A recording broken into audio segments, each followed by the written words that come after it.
Pretpostavlja se da u Srbiji ima više od 5.000 osoba obolelih od neizlečive bolesti multiple skleroze. Lekovita voda Atomske banje Gornja Trepča kod Čačka blagotvorno deluje u rehabilitaciji obolelih. Međutim, Republički fond zdravstva ne snosi troškove lečenja u toj banji. U Atomsku banju Gornju Trepču u potrazi za izlečenjem Olgica Pljevačić iz Niša došla je prvi put pre 30 godina. Na susretima Moj atomski dan, koji se tradicionalno održava u Atomskoj banji, prednjači u optimističkom raspoloženju. Sama ta voda, samo to kupanje, to je nešto posebno što bi zaista trebao neko da vidi kada posle 3 ili 4 kupanja on sam može da izađe iz kade.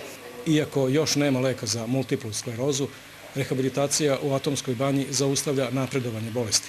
Rehabilitacija koju mi ovdje imamo je jedinstvena u svetu, prvenstveno zahvaljujući vodi koja ovdje izvire i koja je specifičnog sastava i doprinosi oporavku mišićnih i nervnih tkiva, što je jako bitno za obolele od multiple skleroze i naravno nekih drugih bolesti. Troškove rehabilitacije u ovoj banji snose sami pacijenti.